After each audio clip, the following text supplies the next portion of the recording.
तुकाराम जी महाराज इसी शरीर से विमान आया, भगवान के विमान में बैठकर भगवत धाम को गए। ये नाम का प्रताप। वो इतने नाम प्रेमी थे, हर समय नाम जप करते थे, विठल विठल विठल। महाराष्ट्र में भगवान विठल रूप से विराजमान है। वो जहां चरण रख देते वहां की भूमि बोलती विठल विठल विठल। ऐसा उनका निरंतर नाम जप का प्रभाव था और बड़े चमत्कार नाम जप से। वीर शिवाजी महाराज दर्शन करने के लिए तुकाराम जी के पास गए तो संत दर्शन की एक मर्यादा है कि आप अपने वैभव को ना दिखाएं, वहां दैन्य भाव से जाएं। तो राजा होते हुए भी शिवाजी ना सिर पर पाग, ना चरणों में पादुका, हाथ जोड़कर सादी पोशाक पहनकर और 2 अंगरक्षक वो भी गेट में छोड़ दिए, अकेले जाकर तुकाराम जी के चरणों में प्रणाम किया। तुकाराम जी केशव विठल विठल विठल, माधव विठल विठल विठल, वो कीर्तन में मगन थे।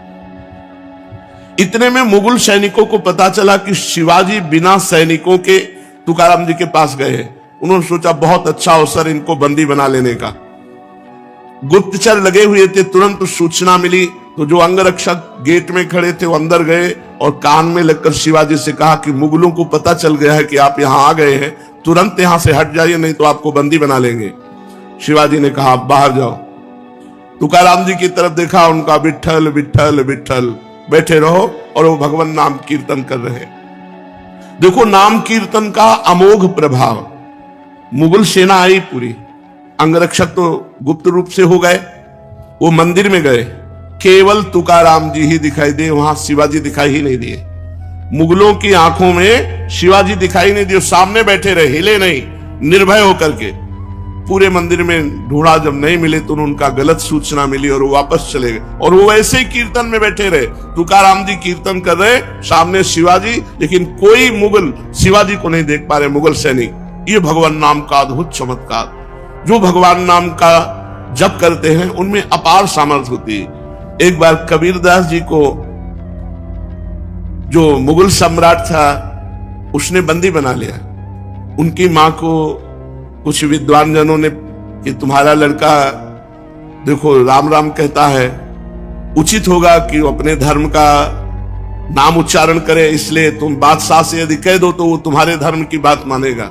वो बूढ़ी माँ, उनको समझ में आया कि ठीक बात कह रहे हो। बादशाह से विद्वानों ने निंदा करके कबीरदास जी के लिए विपरीत भावना भर दी, बंदी बना लिए गए कबीरदास जी। तो इनसे कहा कि तुम इस नाम को छोड़ो। उन्होंने कहा नहीं, जो लगन लग गई अब वो छूटने वाली नहीं, तो उनका ऐसे हाथी से रौंदा दो। तो कबीरदास जी के दोनों हाथ ऐसे जमीन पे रखकर बांध दिए गए, खूंटे में ऐसे ऐसे गाड़कर रस्सी से ऐसे बांध के, और सामने से मतवाला हाथी दौड़ाया गया। तो हाथी जो ही आता तो बस जब 4 कदम दूर रह जाता तो बड़ी जोर से चिघार कर वापस लौट जाता। बादशाह ने कहा क्यों हाथी रौंदता क्यों नहीं? महावत से कहा। महावत ने कहा कबीरदास की जगह में एक बबर शेर दिखाई देता है, इसलिए हाथी वापस आ जाता है। बादशाह ने कहा तुम झूठी बात कहते हो, मैं स्वयं चढ़कर देखूंगा। और जब हाथी पर सवार हुए और जे ही उनको रौंदने के लिए आगे बढ़ाया तो देखा बबर शेर, तो वापस आती भगवान नरसिंह स्वयं वहां प्रकट हो गए अपने नाम जापक की रक्षा के लिए। फिर दूसरी चाल चली, कबीरदास जी को जैसे प्रहलाद जी को होली में दहन किया, ऐसे कबीरदास जी को जलाने का प्रयास किया। पूरा लकड़ियों का ढेर लगा दिया, बीच में कबीरदास जी को विराजमान कर दिया और आग लगा दी।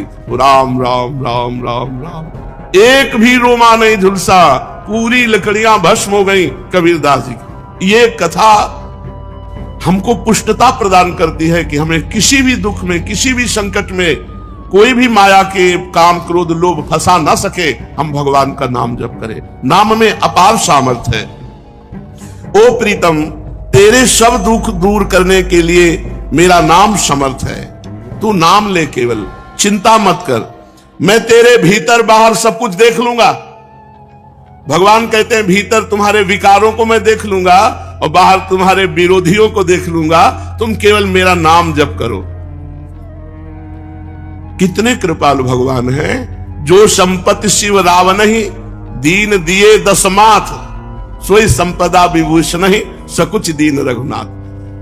मस्तक काट काट करके भगवान शंकर को प्रसन्न करके लंका प्राप्त की थी रावण ने। भगवान की शरण में गए तो जाते ही समुद्र का जल लेकर भगवान ने अभिषिक्त कर दिया और लंकेश कहकर विभूषण को संबोधन किया। जो संपदा इतनी बड़ी तपस्या की रावण ने अपने सिर काट के भगवान शिव को दिए, वो सकुच करके रघुनाथ जी ने विभीषण को दी। ऐसा कृपालु भगवान का स्वभाव है।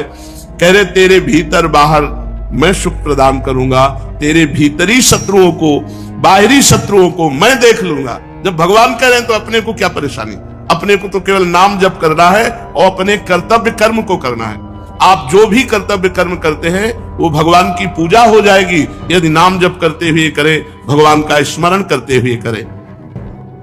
देख तू बीच बीच में मेरे को देखकर पुलकित हो जाएगा। जब नाम जापक खूब नाम जप करता है तो उसे भगवान के दर्शन होने लगते, वो जिधर देखता है उसे भगवान श्याम सुंदर मुस्कुराते हुए नजर आते। ये कथा नहीं है, ये जीवन है। आप अपने जीवन को भगवान को समर्पित कीजिए और नाम जप कीजिए, देखिए आपको भगवान का दर्शन होता है कि नहीं। भगवान यही है, भगवान सब में है, भगवान सब रूपों में है, भगवान सब समय में है। बस केवल आप नाम जप कीजिए, फिर आप देख लेंगे। मेरे सरस स्पर्श से अनुक्षण तू पुलकित रहेगा। तेरी आंखें जगत को नहीं देख पाएंगी, मेरे को देखेंगी। इसलिए आनंदमय मैं तुझसे सत्य कह रहा हूं, तू केवल मेरा नाम जप कर। अरे अपने को तू भूल गया है, तू मेरा बच्चा है। भगवान कह रहे तू मेरा अंश है। ममैवांशो जीवलोके जीवभूता सनातना मना कष्टान इंद्रियाणि प्रकृति स्थानि करसति। मन और 5 ज्ञानेंद्रियों के चक्कर में फंस करके तू अपने को भूल गया। हमारा जो स्वरूप है वो भगवत स्वरूप है, हम भगवान के अंश हैं। तो चाहे 1 चम्मच गंगा जल लो तो गंगा जल, 1 टैंकर लो तो गंगा जल। गंगा जल है जैसे, ऐसे हम भगवान के अंश है। तो भगवान पूर्ण है, तो पूर्ण का अंश पूर्ण ही होता है, हम भगवत स्वरूप ही है। पर 5 ज्ञानेंद्रियां और 1 मन, ये भोगों में लगने के कारण हम अपने स्वरूप को भूल गए हैं। तो आनंदमय है, परमानंदमय है। लौटो, इस संसार के जंगल से लौटो, मेरी तरफ लौटो। कैसे लौटेंगे? केवल नाम जप से। जितना नाम जप करोगे उतने तुम मुझे अपने सानिध्य में देखोगे। नाम जप नहीं है तो ये माया सामने दिखाई देगी, स्त्री पुत्र धन मकान नाना प्रकार की भोग सामग्री। और इसी में अब ये कर लेंगे तो हम सुखी हो जाएंगे, अब ये संग्रह कर लेंगे, इतना कमा लेंगे, ऐसा कर, और ऐसा सोचते सोचते मृत्यु आ जाती। कभी किसी का आज तक काम पूरा नहीं हुआ। काम पूरा तभी माना जाए जब भगवत प्राप्ति हो।